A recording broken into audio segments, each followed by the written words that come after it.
Warriors of Hero Wars, Zeus is here with a warning. Amira is quietly becoming one of the most valuable pieces in the magic meta. Her wishes can sabotage every main stat on the battlefield, but there's one reason this old hero suddenly fits into powerful modern teams. Watch this carefully. Let's talk about Amira. She's an old hero, around long before the magic meta took over, yet she's now appearing in several magic team compositions alongside heroes like Electra, Jorgen, Fluffy, and Polaris. So the real question isn't simply, is she good?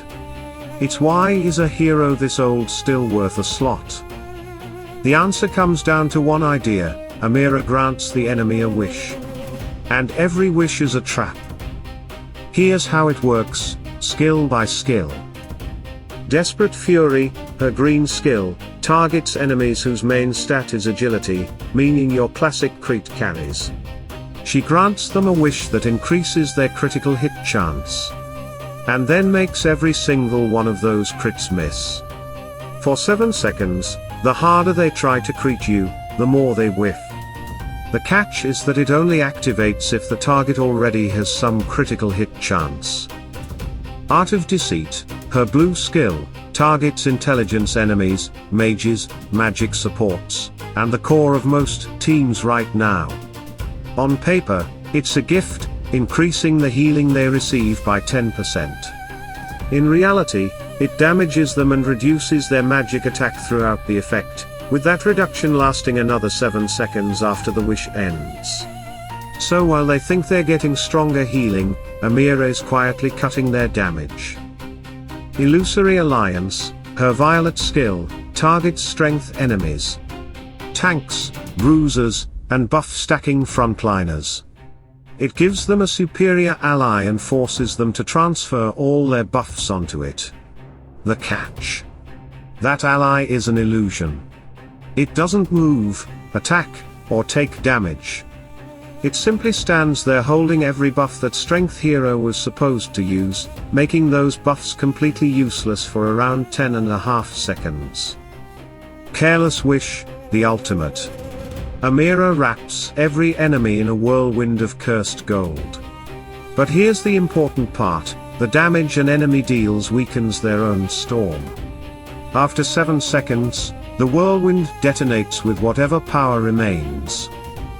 That means an enemy who sits back and does nothing takes the biggest blast, while one who goes all out and deals massive damage can defuse most of it themselves. It's a strange, backwards punishment, so don't expect it to automatically nuke the enemy carry. Often, it won't. And if you're enjoying these breakdowns, make sure to subscribe so you don't miss the next Hero Wars strategy guide. Now here's why Amira is suddenly relevant again. Look at those 3 wishes together: agility, intelligence, and strength. She covers all 3 main stats. That's what separates Amira from a normal counter pick. A typical counter can become useless when the matchup changes. Amira always has a target, because every enemy team is built around heroes with one of those main stats for her to sabotage. That's what turns her from a situational swap into a permanent team member. One magic composition where she fits particularly well is Electra, Jorgen, Fluffy, Polaris, and Amira as the 5th. And here's why. Electra is the anchor. She converts her own defenses into raw strength, shields herself, and redirects part of the damage her allies take onto her massive health pool, before detonating what she absorbed as magic damage. She's what keeps the 4 squishy supports alive long enough to do their jobs. Polaris is the amplifier. Her true freeze locks enemies down and increases the magic damage they take by up to 140%. Everything Amira deals is magic, so both her shred damage and ultimate detonation benefit from that amplification. Fluffy is the insurance. He can cancel an enemy ultimate, death bomb when he goes down, and, most importantly for Amira, resurrect the team while granting a permanent magic attack buff. That scales directly into Amira's kit.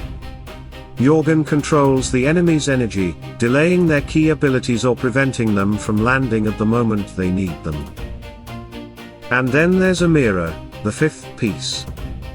While the other four control the tempo and strengthen your side, Amira quietly makes the enemy's heroes worse. And in a magic meta, where you're constantly facing intelligence heroes, her art of deceit as natural targets almost every fight, shredding the enemy's magic carry while Polaris is amplifying yours. 4 heroes make your side stronger and harder to kill. Amira makes their side weaker. That's exactly why she fits. So, should you build Amira? In the current magic meta, yes, much more than her old niche counter reputation would suggest. She fits into multiple magic compositions as a 5th hero, deals magic damage that scales with what Polaris and Fluffy provide, and her anti-intelligence wish has natural targets in nearly every fight right now. If you're newer or mid-game, she's a reasonable investment, but build your anchor and amplifier first. An Electra and Polaris will do more for you than a disruptor standing alone. Build the front line and damage multiplier, then bring in Amira to complete the 5. If you're already an established player running this team, she's the natural 5th. And considering she was quietly useful even before this meta took over, your investment in her is unlikely to go to waste. Bottom line, Amira went from a hero you built for one specific fight to a hero that earns a real slot in magic compositions. In the wrong meta, she was a scalpel. Right now, she's worth building. If you're using Amira, let me know in the comments how she's performing for you, and which team you're pairing her with. And if this guide helped, hit like, subscribe, and turn on notifications, so you don't miss the next Hero Wars strategy breakdown. Build smart, adapt to the meta, and make every battle work in your favor.